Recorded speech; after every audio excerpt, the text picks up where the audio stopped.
नमस्कार दोस्तों, कैसे हैं आप सब। आप सभी का स्वागत है आपके अपने YouTube चैनल पर। और आज की कहानी शुरू करने से पहले जो भी चैनल पर पहली बार आए हैं या जिसने भी अभी तक चैनल को सब्सक्राइब नहीं किया है तो जल्दी से जाकर चैनल को सब्सक्राइब करें और घंटी का बटन दबाकर ऑल का आइकन जरूर प्रेस कर लें ताकि हमारी कहानियों की नोटिफिकेशन आप तक पहले पहुँचती रहे और आप हमारी कहानियों का आनंद उठाते रहें। तो चलिए शुरू करते हैं आज की एक और बेहतरीन कहानी। विनय के लिए गुंजन का रिश्ता उसकी सबसे समझदार बुआ ने सुझाया था। बुआ गुंजन की मम्मी की पुरानी सहेली। आज शाम लड़की वालों की तरफ से माँ, बहन और दामाद विनय को देखने के लिए आ रहे थे। राजेंद्र जी ने टेंशन में आकर खूब शोर मचा रखा था। अब तक बाजार से मिठाई भी नहीं लाई गई। मेरी समझ में नहीं आता कि कई घंटे लगाने के बाद भी तुम लोग तैयार नहीं हो पाते। अब बाजार भी मुझे ही जाना पड़ेगा। ड्राइंग रूम में सब कुछ फैला पड़ा है। बिखरी हुई चीज़ों को समेटो, वे लोग किसी भी समय पहुंच सकते हैं। न जाने कितने सारे काम पड़े, कब होंगे। बाबूजी इस तरह का लेक्चर दे रहे थे।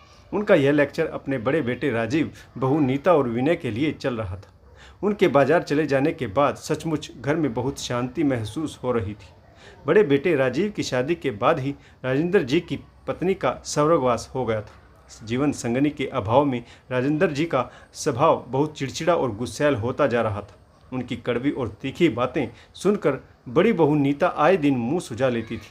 अब तो उसने बाबूजी को जवाब देना भी शुरू कर दिया था और बड़ा बेटा राजीव भी अपनी पत्नी का ही पक्ष लेता था। ऐसे में विनय, राजेंद्र जी का छोटा बेटा, अक्सर अपने बाबूजी को समझाता, पिताजी शांत रहा करिए, आपको अपने अंदर सुधार लाना चाहिए। अब माँ तो रही नहीं, आप ही घर के बड़े हैं। परंतु राजेंद्र जी और अधिक चिढ़ जाते और कहते, बदलना तुम लोगों को चाहिए, मुझे नहीं। मैं इस घर में गलत काम होते नहीं देख सकता।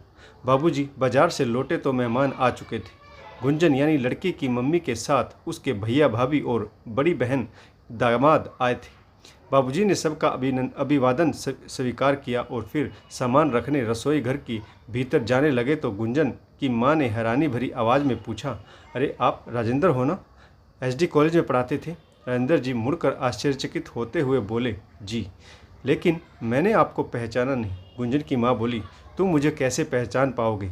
अब मैं मोटी हो गई, बाल सफ़ेद हो चले, आंखों पर चश्मा जो लग गया है। अरे मैं सीमा हूँ, तब सीमा कौशिक हुआ करती थी। तुम सब मेरे नोट्स पढ़कर ही पास होते थे, अब तो पहचान लो।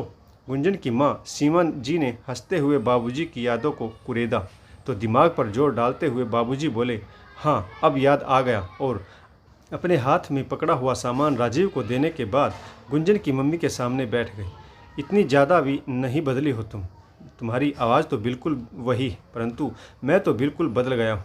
पता नहीं फिर भी तुमने कैसे पहचान लिया मुझे? सीमा जी बोली, आपके दोनों बेटे शकल सूरत में बिल्कुल आप पर गए। उनमें आपकी झलक साफ नजर आती है। शायद इसी समानता ने आपको पहचानने में मदद की। देखो क्या गजब का संयोग है। मैं अपनी बेटी का रिश्ता आपके छोटे बेटे के लिए लेकर आई हूँ। राजेंद्र जी हंसते हुए बोले, मेरी समझ में यह रिश्ता बिल्कुल सही है, क्योंकि कॉलेज में जैसा आकर्षक व्यक्तित्व तुम्हारा होता था, अगर तुम्हारी बेटी भी वैसी ही हुई तो मेरे बेटे की तो लॉटरी लग गई समझो। यह सुनकर सीमा जी जरा शर्मा गई। अब सबके मन की हिचक समाप्त हो चुकी थी। बाबूजी सीमा आंटी के साथ कॉलेज की यादें ताज़ा करने लगे। गुंजन के भैया, भाभी, बहन, बहनोई ने मुझसे सारी जानकारी लेना शुरू कर दिया। इसके बाद गुंजन की भाभी और बहन रसोई में नीता भाभी की सहायता करने के लिए चली गई। राजीव भैया खामोश रहकर सबकी बातें सुन रहे थे। उन लोगों के साथ 2 घंटे का समय कैसे गुजर गया पता ही नहीं चला। आज बाबूजी बहुत खुश नज़र आ रहे थे, मानो रिश्ता पक्का ही हो गया हो। सीमा जी ने चलने से पहले राजेंद्र जी के सामने हाथ जोड़ दिए और भावुक लहजे में बोली, राजेंद्र जी, मेरे पास दहेज देने के लिए ज़्यादा कुछ नहीं।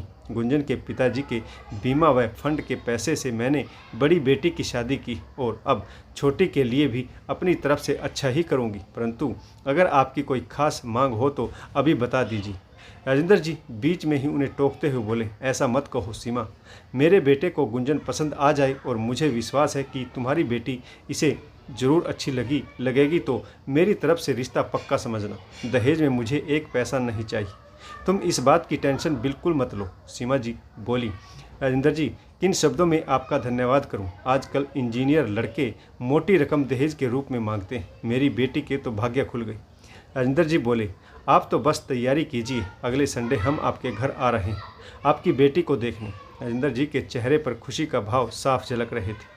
उनकी गहन इच्छा थी कि सीमा जी की बेटी के साथ ही विनय का रिश्ता पक्का हो। वह सब चले जाने के बाद बड़े बेटे राजीव ने उलझते हुए कहा, बाबूजी, आपको यह कहने की क्या ज़रूरत थी कि हमें दहेज में एक पैसा भी नहीं चाहिए। उन्हें इंजीनियर लड़का चाहिए तो शादी अच्छी करनी ही पड़ेगी। राजेंद्र जी शांत स्वर में बोले, बेटा, अपनी बेटी की अच्छी शादी हर माँ बाप करता है। सीमा जी मेरी जान पहचान की, मुंह से कुछ मांग बताने पर मैं अपनी ही नज़रों में गिर जाता। राजीव गुस्से में भरकर बोला, बाबूजी, आइंदा दहेज ना लेने की बात कभी मत करिएगा। ऐसी सलाह देकर वह अपने कमरे में चला गया। राजेंद्र जी को बुरा लगा। वह मुंह बनाते हुए अपने छोटे बेटे विनय से कहने लगा, बेटा, तेरा बड़ा भाई उन लोगों में से है जिनका पेट कभी नहीं भरता, लेकिन तू चिंता मत कर। अगर सीमा जी की बेटी सीरत में अच्छी हुई तो मैं तेरे भाई की एक नहीं सुनूंगा और रिश्ता पक्का कर दूंगा। विनय भी बाबूजी को छेड़ते हुए बोला, आप ठीक कह रहे हैं पिताजी। सीमा आंटी के नोट्स पढ़कर आपने ग्रेजुएशन किया है। अब उस एहसान का बदला चुकाने का वक्त आ गया है। अब गुंजन को देखे बिना भी अगर रिश्ता को पक्का कर देंगे तो भी मुझे कोई ऐतराज़ नहीं होगा। यह बात सुनकर राजेंद्र जी ठाके मारकर हंसने लगे। अगले रविवार को करीब 5 बजे सब सीमा जी के घर पहुंच गए। उन्होंने उनका जोरदार स्वागत किया। गुंजन भी सबके बीच आकर बैठ गई थी। पहली नज़र में ही उसने सबको प्रभावित किया। वह बहुत सुंदर और सुशील कन्या लग रही थी। सबके साथ खुलकर बातें भी कर रही थी। उसमें ज़्यादा हिचक नहीं थी। बाबूजी और सीमा जी फिर से अपने कॉलेज के दिनों की यादें ताज़ा करने लगे। एक बार शुरू हुए तो फिर किस्से सुनाते ही चले गए। बाबूजी को आज इतना खूब हंसते बोलते देख बहुत अच्छा लग रहा था। उनके हाव भाव से साफ जाहिर हो रहा था कि आज वह बहुत दिनों बाद दिल से खुश हुए। सीमा जी ने राजेंद्र जी को छेड़ते हुए कहा, याद है राजेंद्र जी, आप गुमनाम प्रेम पत्र लिखा करते थे। अनीता हम सारी सहेलियों को पढ़कर सुनाया करती थी। राजेंद्र जी हंसते हुए बोले, मैंने कभी किसी प्रेम पत्र पर अपना नाम लिखा ही नहीं, तो तुम कैसे कह सकती हो कि वह प्रेम पत्र मैंने ही लिखे थे।